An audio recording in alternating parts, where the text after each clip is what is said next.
सभी को नमस्कार। आपका स्वागत है हमारे चैनल रिसेंट इन्फो पर।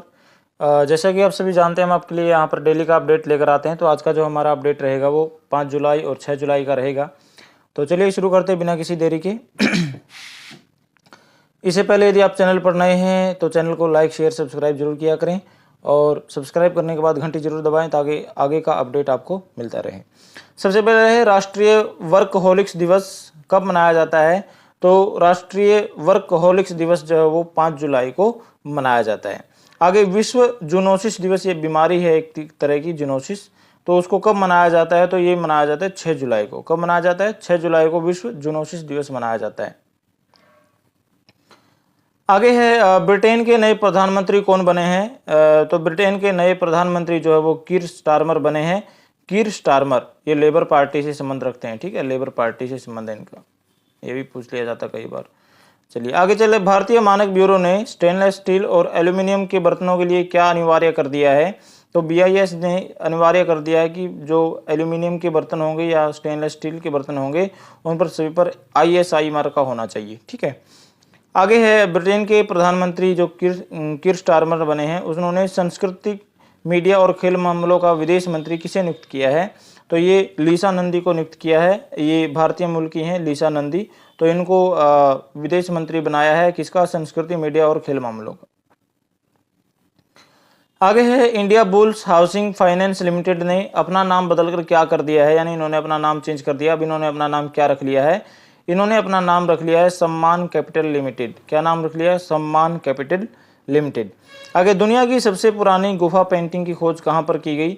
दुनिया की सबसे पुरानी गुफा पेंटिंग की जो खोज है वो इंडोनेशिया में की गई। कहां पर की गई है? इंडोनेशिया में। आगे केंद्र सरकार ने कितनी कैबिनेट समितियों का पुनर्गठन किया है। तो केंद्र सरकार ने जो 8 कैबिनेट समितियां हैं उनका पुनर्गठन किया है, 8 का। आगे है दुनिया की पहली CNG संचालित बाइक किसने लॉन्च की है। तो दुनिया की पहली CNG संचालित बाइक जो बजाज ने लॉन्च की है, इसमें 2 किलो का टैंक दिया है, 2 किलो का टैंक दिया है और 2 ही इसमें kg वो पेट्रोल भी आ सकता है। तो ये लगभग 320 किलोमीटर निकालेगी चारों, ये दोनों मिलकर। तो ये बजाज ने किया है। आगे केंद्रीय मंत्री पीयूष गोयल ने महिला उद्यमियों के लिए फाइनेंस लाइसेंस शुल्क में कितने प्रतिशत छूट की घोषणा की है। यानी जो महिला उद्यमी होता है, व्यापारी, जो महिला व्यापारी हैं उनको लाइसेंस प्रदान करने में छूट दी जाएगी। कितने प्रतिशत की छूट दी जाएगी? वो 80% की छूट उनको दी जाएगी, महिलाओं को, पुरुषों को नहीं। और महिलाएं भी कौन सी? जो व्यापार कर रही हैं। आगे यूनाइटेड किंगडम की पहली महिला वित्त मंत्री कौन बनी है। तो यूके की पहली महिला वित्त मंत्री जो बनी है वो राचेल रिव्स बनी है। कौन बनी है? Rachel Reeves. आगे भारतीय वायुसेना प्रमुख ने कहाँ हथियार प्रणाली स्कूल का उद्घाटन किया है। तो हथियार प्रणाली स्कूल का उद्घाटन कहाँ पर किया है, ये भी मुख्य है। तो ये किया हैदराबाद में। कहाँ पर? हैदराबाद में। किसने किया? वायुसेना प्रमुख। उनका नाम बताइए कौन है। आगे पेट रिमेम्बरेंस डे कब मनाया जाता है। पेट जो हमारे पालतू जानवर हैं उनको उनका दिवस मनाया जाता है, वो मनाया जाता है 5 जुलाई को। कब मनाया जाता है? 5 जुलाई को।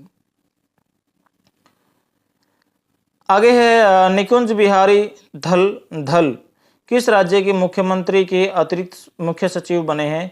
तो निकुंज बिहारी धल जो है किस राज्य के मुख्यमंत्री के अतिरिक्त मुख्य सचिव बने? ये बने हैं उड़ीसा के।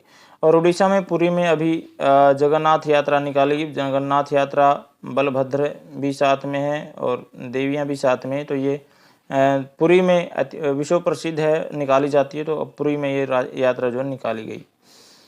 आगे है भारतीय रिजर्व बैंक RBI के नए कार्यकारी निदेशक के रूप में किसे नियुक्त किया गया है।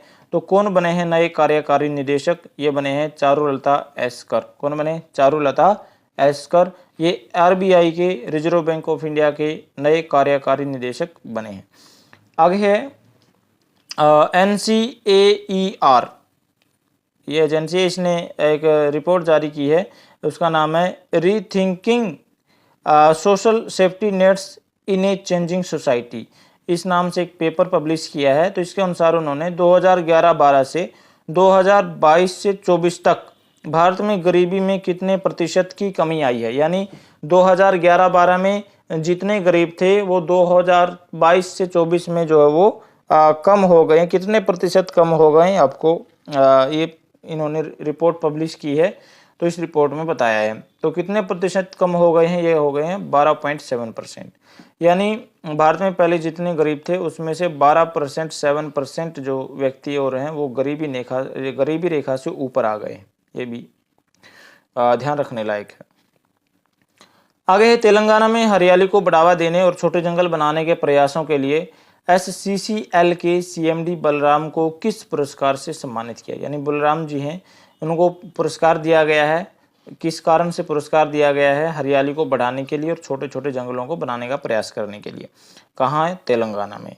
तो इनको कौन सा पुरस्कार दिया गया है? ये पुरस्कार दिया है तेलंगाना का वृक्ष पुरुष। किसको? बलराम को दिया है तेलंगाना का वृक्ष पुरुष का पुरस्कार।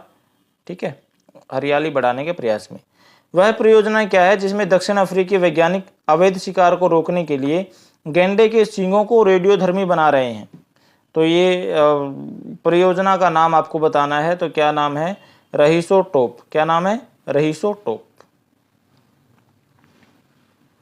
आगे चलते हैं। Kargil war the turning point नामक पुस्तक किसने लिखी है? तो ये जो पुस्तक है Kargil war the turning point, ये लिखी है कर्नल MB रविंद्रनाथ ने। किसने? Colonel MB Rabindranath.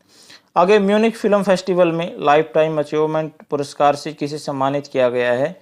तो लाइफ टाइम अचीवमेंट पुरस्कार जो है वो केट विंसलेट को दिया गया है। इनको और भी पुरस्कार दिए गए हैं लेकिन मुख्य लाइफ टाइम अचीवमेंट पुरस्कार है, तो इसलिए केवल यही बताया गया है। टाइटैनिक में भी इन्होंने अपना अभिनय दिखाया है, अभिनेत्री हैं ये। आगे है, वित्तीय कार्रवाई कार्यबल की पारस्परिक मूल्यांकन रिपोर्ट 2023-24 के लिए चयनित एकमात्र भारतीय NBFC का नाम बताइए। क्या है? मुथूट फाइनेंस। क्या है? मुथूट फाइनेंस। माधुरी दीक्षित इसकी ऐड करती हैं, आपने टीवी में देखा भी होगा। ठीक है, आगे है, ईरान देश के नए राष्ट्रपति कौन बनेंगे? तो ईरान देश के नए राष्ट्रपति बनेंगे मसूद पेजेश्कियन। कौन बनेंगे? Masoud Pezeshkian. इन्होंने जीत हासिल कर ली है। आगे, 75वां राज्य स्तरीय वन महोत्सव कहाँ मनाया गया? तो वन महोत्सव मनाया गया मणिपुर में। कहाँ पर? मणिपुर में। आगे, अल्बानिया के इस्माइल कदारे का 88 वर्ष की आयु में निधन हो गया, मॉर्चरी से क्वेश्चन आ गया। तो ये कौन थे? ये आपको बताना है। तो ये अल्बानिया के थे और ये इस्माइल कदारे जो एक प्रसिद्ध उपन्यासकार थे। कौन थे? प्रसिद्ध उपन्यासकार थे। विश्व भर में ये अपने उपन्यासों के लिए जाने जाते हैं, तो ये उपन्यासकार थे, ध्यान रखिएगा। आगे चलते हैं। 1965 के युद्ध के नायक अब्दुल हमीद पर आधारित पुस्तक का विमोचन किसने किया है? तो अब्दुल हमीद पर एक पुस्तक है, उसका विमोचन किया है। किसने किया है? मोहन भागवत। RSS प्रमुख जो हैं मोहन भागवत, उन्होंने 1965 के युद्ध में ये मुख्य भूमिका निभाई अब्दुल हमीद ने। तो उनके ऊपर एक पुस्तक है, उसको उसका विमोचन किया, उसको लॉन्च किया है। तो उस पुस्तक का नाम भी दे रखा मेरे पापा परमवीर। क्या नाम है पुस्तक का? मेरे पापा परमवीर। आगे, किसने Manoj Vajpayee the definitive biography नामक पुस्तक लिखी है? तो Manoj Vajpayee the definitive biography जो लिखी है, ये लिखी है रोहित वत्स ने। किसने लिखी है? रोहित वत्स ने। तो आज के लिए इतना ही। मुझे आशा है कि आपको वीडियो पसंद आया होगा। जाने से पहले लाइक शेयर सब्सक्राइब अवश्य करें।